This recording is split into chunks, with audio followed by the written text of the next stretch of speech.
mga kagandang buhay. Dito po tayo sa ating truck ngayon. Yan ang nakikita natin. Ang oras po natin is alas 12 ng tanghali. At mostly, dumadating po ang ating truck dito mga 9 o'clock in the morning. Tapos binababa nila yung ating mga hayop. And then nakakasakay po sila mga alas 8 ng gabi or alas 2 ng madaling araw. Pero this time po, nag-message po sa atin ang ating taga-booking na pwede po tayong sumakay ngayon ng alas 2. Tingnan natin ang ating mga cowboy kung tuloy ba ang alas 2. Kasi nung doon sila sa bahay kanina, kumuha sila ng allowance na bigas nila at pera po para sa allowances nila sa mga pamasahe, ay alas 2 daw po ng hapon ang booking. Kaya po, tingnan natin ang ating mga baka at kalabaw. Alam nyo ba po, mga kagandang buhay, na yung mga fattening natin doon ay dinala na natin. Tingnan po natin sila. JR, alas 2 sakay natin? Dili, kuan, alas 8. Ah, hindi natuloy? Oh. Bakit Dili, kay kuan daw, kining bukas na daw, yung si kuan. Si boss? Lilan, yung kasama. Bakit daw? Mahina yung Kuan, mga... ang tubo naguba sa babaw. Ah, nagkuba yung truck natin? Oh, ipa-welding pa ni kuan, Lorjan, ugma. Pa-welding pa bukas? Oh. Naku, Kodi engineer. karon. May trabaho ka pa. Kaya hindi natuloy ang truck natin, may trabaho ka pa. Bakit nasira yung tubo? Kuan, yung dagko mong kayong baka na mo, inog kuan ba? Kanang inog kuan barko gabi, lingga-lingga. Ay, malalaki talaga. Oh. So, ibababa nyo lahat yan? Pakainin na lang, pahinga na lang talaga Oh, dito. pawayan sa, tapos paway po may. Pahuway pa kayo. Hindi kayo nakatulog kagabi. Wala. Mahirap ang ano ninyo, biyahe. Oh. Hindi ba pwedeng dagdagan kahit isa? Yung isa ko doon na Dagko ano? kayo? Ay, hindi pwede, hindi na talaga. Dili. Malalaki. Oh. Dinala ba yung mga Holstein? Oh, duha na dito Fattening. babaw. Yung akin, yung pinatining ko na 65K na yon. Nasa babaw po. So, ibaba ninyo. Oh. Sige. Ayan po, mga kaganda boy, sabi po ng ating painanti, wala silang tulog kagabi dahil mahirap i-transport, nasira ang tubo. So, alanganin. Oh. So, bukas na lang. So, anong oras bukas? Alas 8 bro. 8 ng gabi. So, dalhin pa sa shop mo? Yes. Ay, trabaho po ang ating engineer. Sige, tingnan natin yung ating mga ano ba, pinataba.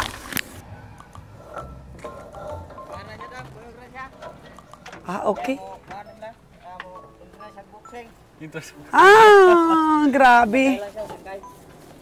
Magaling pala sa boxing tong bago nating tao. Mga kagandang buhay, meron po tayong subscriber from Pinamalayan, Negros, na hinihintay pong dumating itong ating truck. Dahil gusto niya daw pumili ng mga kalabaw. Dong, marami bang kalabaw na pwedeng gawing ano, yung daro ba sa uma? Marami? Oh, marami. Marami di, magaganda? Oo, may mapili ba, Gia? May mapili na pwedeng pagtrabaho? Ah, marami doon. Ilan pa kalabaw natin? 17. 17, andin yung baka. Bale, ano, tanan? 40 40 tanan. Dala sa kalabaw. So, yung subscriber natin sa Pinamalayan, pag dumating daw kayo sa... Saan nga? Bungabong, no? O, Bungabong, pupuntahan daw kayo para mamili siya ng pwedeng pang ano ba, pang gamit sa bukid. Oo. So, ilan ba ang bago dito nating tao? Siya lang, mag-isa. Sony Castor.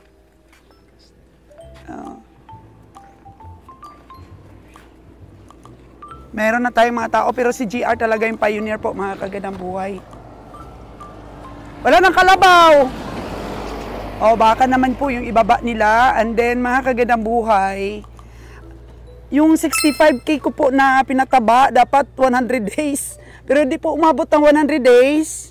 Dahil gusto pong ibenta na ni Kabeng Roger. Medyo lumaki po ngayon ang ating dapat na puhunan.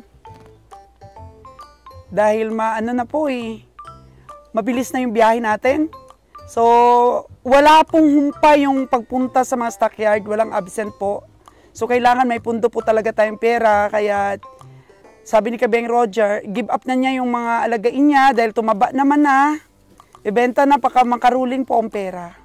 So, that's why po itong ating 65K na for 100 days ay hindi po umabot ng 100 days. Pero lumaki na po siya mga kagandang buhay. Maganda na po ang katawan niya, kaya nilet go na po ni Kabeng Roger kasi nakita niya pong hindi na malulugi tayo. O tingnan natin siya ngayon. At yung mga Holstein niya po, mga kagandang buhay, pinadala na niya. Dako na kayo ang Holstein? Baba na? Puntahan natin yung Holstein ni Kabeng Roger. May bago po tayong miyembro sa Team Kabiyahe. Galing ka kay Jimmer? Opo. Ilang taon ka na kay Jimmer? Tikuan. 8 years. 8 years. So, di ba mga kagandang buhay ang sabi ko, gusto kong i-hire ng mga tao yung skilled. So, bakit anong dahilan at hindi ka na nakapagtrabaho doon sa kabila? Hindi. Walang dahilan yung madam. Kuan lang. Parang binaliwala na lang nila ako. Parang siguro humina yung biyahe. Oo. Oo, so isa ikaw sa na-lay off. Ganyan. Pero sa kasagsagan ng biyahe noon, mga ilang bisis ka bumibiyahe sa isang buwan? Hindi, ako nagpakatay doon. Nagtitingal ka? Tapos yung kapatid mo nagtitingal din? So, dito, tatagal ka dito, alagaan namin yung mga tao namin kung maganda ang serbisyo. Oo, kasi ako ayoko ng mga hindi skilled eh. Gusto ko yung skilled para manalo tayo, no? Oo. Okay naman ba yung sweldo natin? Yung Okay, sweldo? okay lang naman. May nabili nga ako 4 dito. Marunong ka magsipat? Anong pangalan mo? Lilan po. Lilan. Oo. Noon ba nung naka-Jimmer ka, sumisipat ka talaga?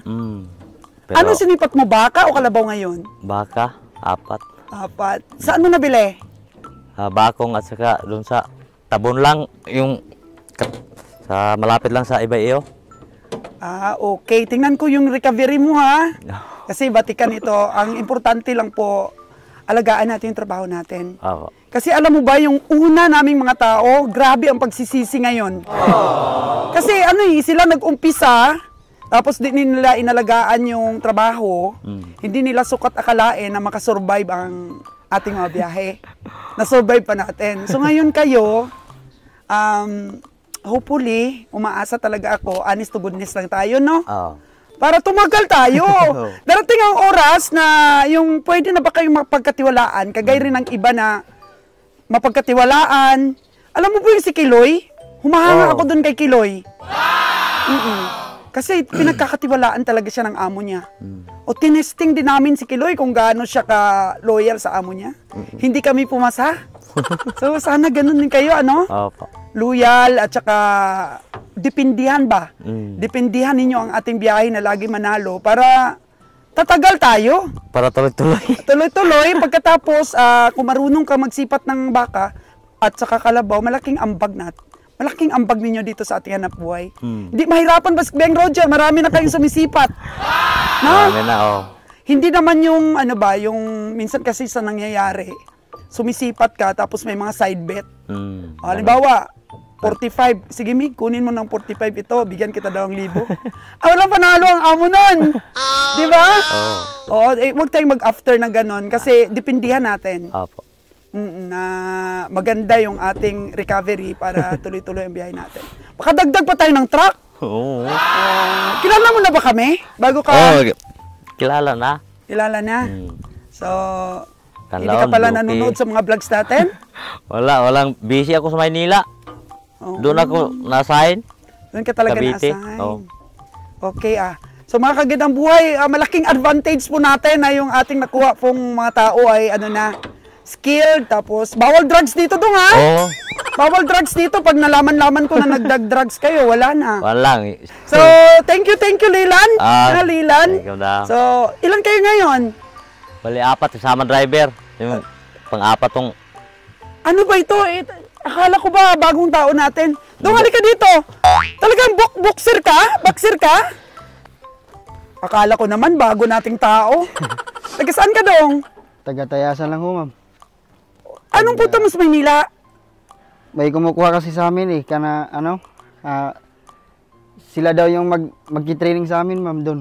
Kay may fight man mi sa October 27. Boxer ka di ay gid, tuod gid gali. Oo. Oo, akala ko biro-biro lang ni JR 'yon. So, saan ka nag-training? Sa Negros? Doon lang po sa bayan namin, ma'am, sa Tayasan.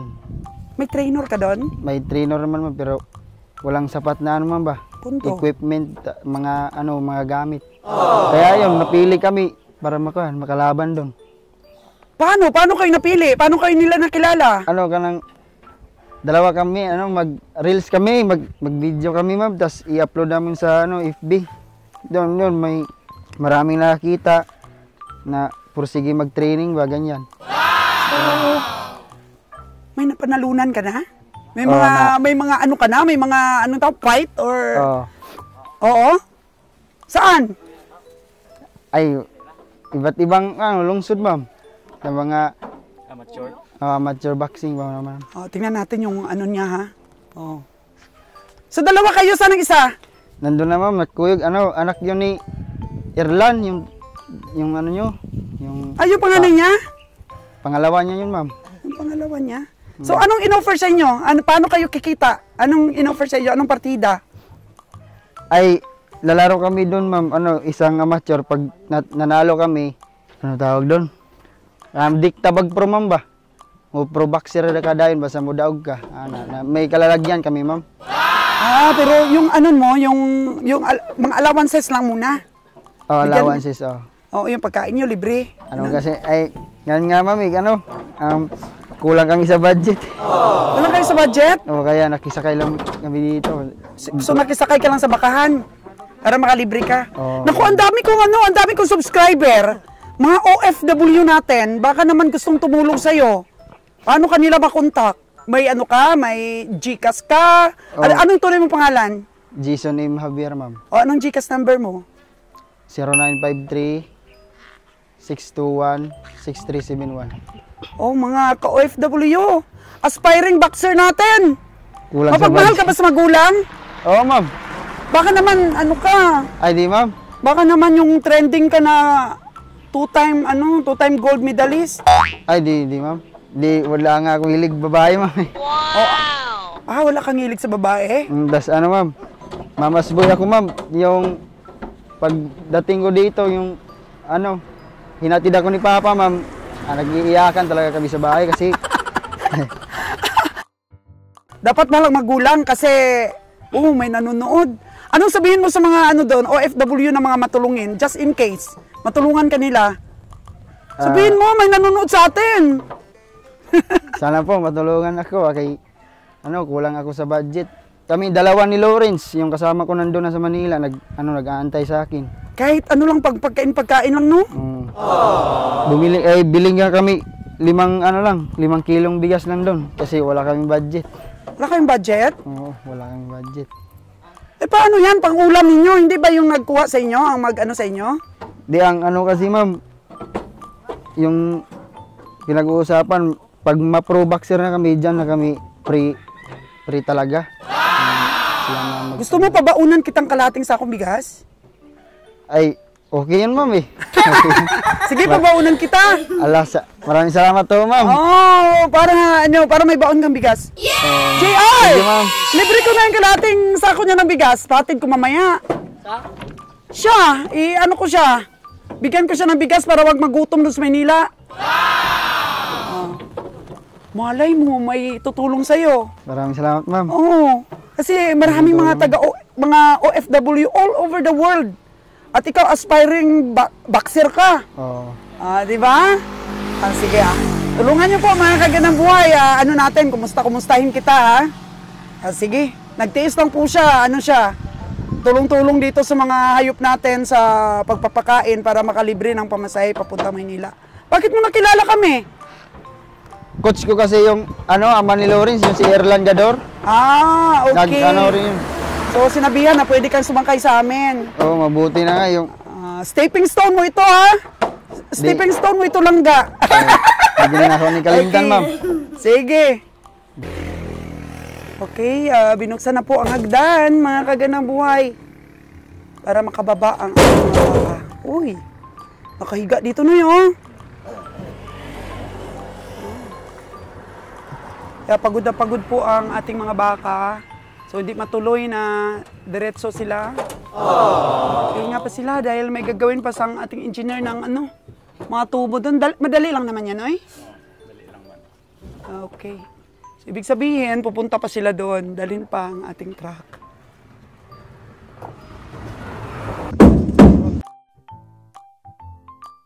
Yung ulo. Uy. Tumayo. Ay, ito yata yung akin. Ito yan, JR. Naku, yung pinataba ko po ng 65K, oh. Sobrang laki. So, nakikita natin ang ating aspiring boxer po, mga kagandang buhay. Tulong talaga siya para malibre ang pamasahe niya papuntang Maynila. Okay, bababa na ang ating pinatining na hindi umabot ng 100 days. Pero sakto naman daw, sabi ni Kabeng Roger, ang laki niya para wag po tayong malugi. May tubo na daw tayo dito. O, dito pa lang, sa taas pa lang. Grabe, ang laki niya. G, bakit sa taas nyo nilagay, G? Hala, ayaw mag... Oh, ayan, dong. Ingat, dong, ingat. Hala, laki niya. Ay! Oh, no! Ay, hala. Grabe, ang laki. Ay, grabe, mga kagandang buhay. Oh. Ah, grabe, ang pera na pa lang. Parang ang bigat niya, Noy, no? Oh, ayan. Makapagpahinga na po sila doon sa sapa. Happy. Kahirap ng trabaho ng mga cowboy. Malaki ng 65K natin, oh. Oo. Mas bahal mo sa iba. Hindi pa umabot ng 100 days yan. Kaning tatimi. Oo, mga isang buwan pa sana. Ang laki na niya.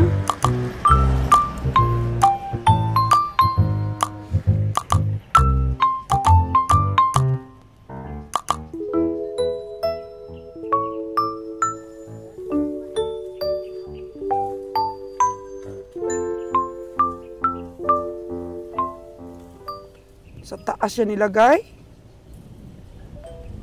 Mukhang mababalian yun, no? Pag nahulog. Oh, no! Siguro lang po yung sa dalong. Mga kalabaw kasi sa ilalim. 17 daw yan.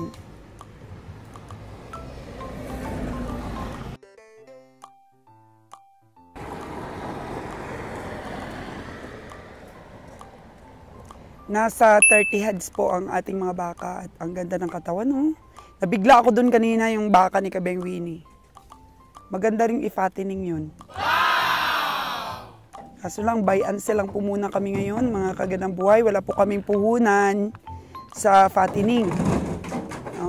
Oh, grabe. Marunong din sila dumipensa, di sila mabali.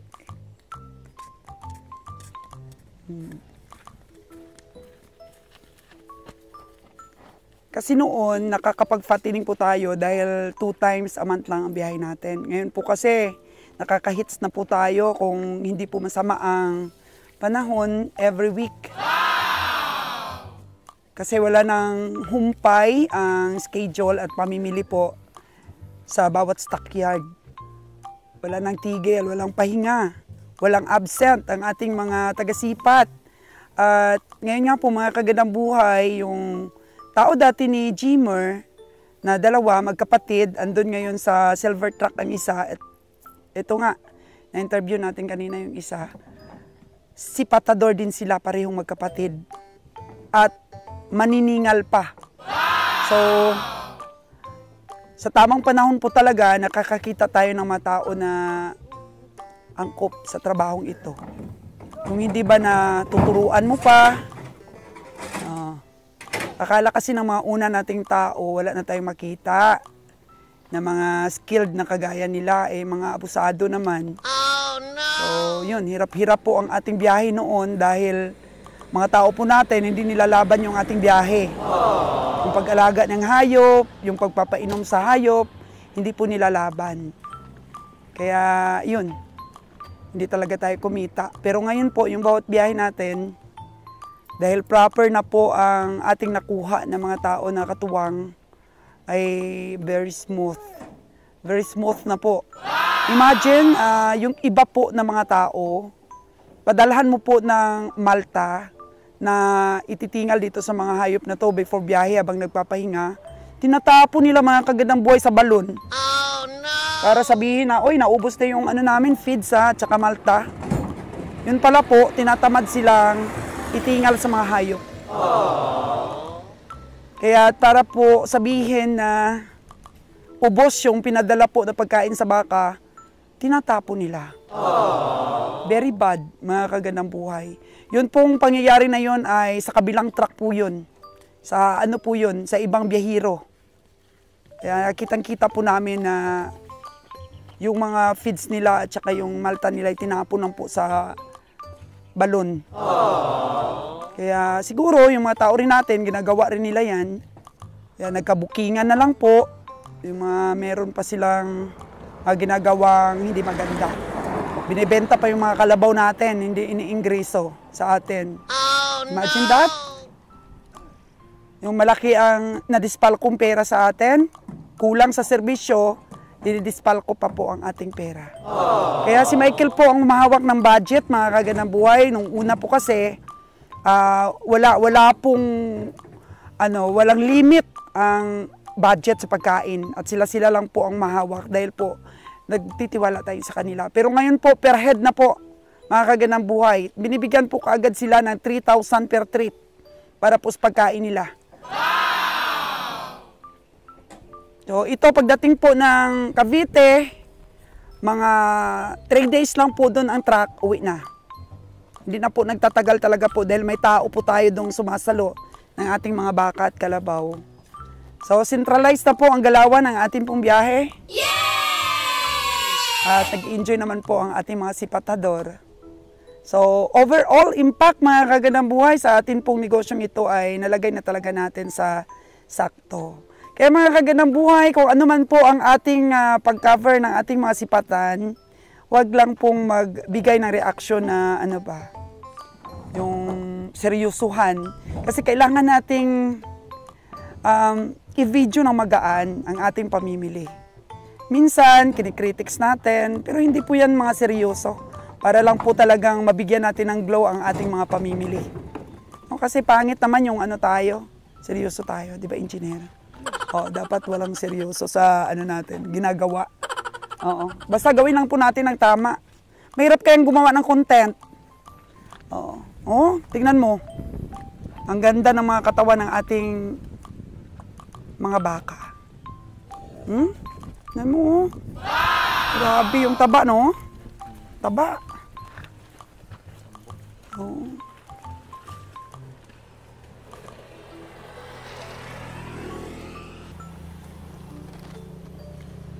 So, pasensya na po mga kagandang buhay at hindi po umabot ng 100 days ang ating pagpapataba dito po sa ating bakang nabili na eksperimento po natin. Pero di ba? Napaka good news po mga kagandang buhay, wala pa pong 100 days ay ganyan na po ang katawan niya. So, how much more pa po kung umabot ng 100 days? So, i-update ko kayo nito mga kagandang buhay kung magkano kinita natin dito kahit kulang pa po siya sa 100 days. Malta lang po ang pinapakain natin at saka damo at saka konting feeds. So, ang malta po, ang kuha natin dati is 220 pero diniscount po tayo. Nasa 200 na lang. Ngayon ulit, trigo po yun, yung malta. So, pampasiksik po ng tiyan, pampabusog ang malta, tapos lagyan ng konting feeds. Ayan na siya. Tapos ayun na yung mga kalabaw, nakarelax na sila. So, meron pong taga Pinamalaya na titingin sa ating mga kalabaw. Pero napaka-pili po daw ng kanyang papa na yun. So, kung wala siya mapili dito, sabihan ko na lang si Kabeng Roger na pilian. Pilian na lang siya doon ng mga, magaganda. Pwede pa pambukid. Tingnan mo na yun, relax na relax sila doon,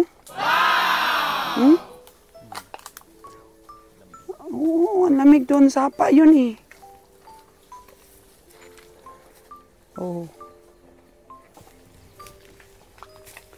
So sa hirap ng buhay, Noy, marami talagang mga tao yung gustong maiangat ang buhay ng pamilya. Kaya kahit kulang sa suporta, kulang sa pinansyal, kailangan makipagsapalaran. 20 years old, young man. Ano kaya ang magiging journey niya nito sa boxing world? Oh, sana makita ka ni Manny Pacquiao dong. At sana may mag-sponsor sa iyo sa ating mga OFW na mahilig sa sports. Ang lulo ko dati, ang hilig yun sa boxing eh. Nood talaga yun ng mga boxing every Sunday. May mga may mga lokal lang tayo noon na boxing for tournament dito sa Pilipinas. Nood talaga ang lulo ko. Kaya pahilig-hilig din po. Musta naman po kaya ang ating mga Holstein, mga kagadaboy na inalagaan ni Kabeng Roger? Okay, tutukan din natin yung mga Holstein natin doon.